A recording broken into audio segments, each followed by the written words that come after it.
In the heart of the Eldergrove Mountains, where the trees whispered ancient secrets and the mist clung to the ground, a group of 5 friends set out for a weekend of adventure. They were seasoned hikers, each with their own reasons for escaping the mundane routine of everyday life. Little did they know, the mountains held a dark secret, an ancient shapeshifter known as the Wraith, who could mimic any creature or person it encountered. Liam, the adventurous leader, always seeking thrills and challenges. Maya, the cautious planner, equipped with maps and survival gear. Ethan, the jokester, known for his lighthearted spirit and humor. Sophia, the nature lover, with an affinity for wildlife and plants. Jake, the skeptic, often questioning the supernatural tales told around campfires. As the group trekked deeper into the mountains, they reveled in the breathtaking scenery. They set up camp near a serene lake, surrounded by towering pines. As night fell, they gathered around a crackling fire, sharing stories and laughter. But as the flames flickered, Jake, ever the skeptic, shared a local legend about the Wraith, a shapeshifter said to prey on unsuspecting hikers. The group laughed it off, but the shadows around them seemed to deepen, and an unsettling chill swept through the air. The next morning, they decided to explore a nearby cave. As they entered, they noticed strange markings on the walls, symbols that seemed to pulse with a life of their own. Suddenly, Ethan, who had wandered off to explore, let out a shriek. The group rushed to find him, only to discover he was gone. In his place stood a large, menacing wolf, its eyes glowing with an unnatural light. "Ethan?" Maya gasped, stepping back in horror.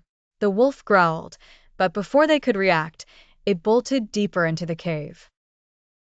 The group exchanged terrified glances, realizing that the Wraith had taken its first victim. Panic set in as they fled the cave, unsure of where to go. The forest, once a place of beauty, now felt like a labyrinth of terror. The Wraith was hunting them, and it could be anyone or anything. As they navigated the dense underbrush, they heard rustling behind them.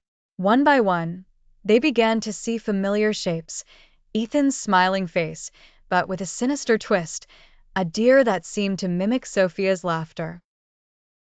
Even a shadow that resembled Liam. Each time they turned to confront these illusions, they found nothing but the trees and the haunting echoes of their own fears. Desperation set in as night fell again.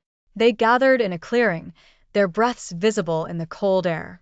"We need to stick together," Liam urged, his voice steady despite the fear in his eyes. "We can't let it divide us."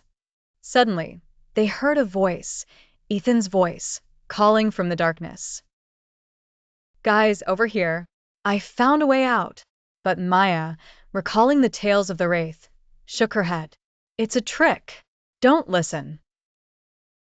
Just then, the shadows converged and the Wraith emerged, shifting between forms, Ethan, a raven, and finally a grotesque figure that seemed to be a twisted amalgamation of all their fears. The friends stood their ground, united in their resolve. In a moment of clarity, Sophia remembered the markings from the cave. "The symbols! They're a protection spell," she shouted. They needed to draw the symbols in the dirt to ward off the Wraith. With the Wraith closing in, they quickly began to sketch the symbols, chanting the words Sophia recalled from the legends.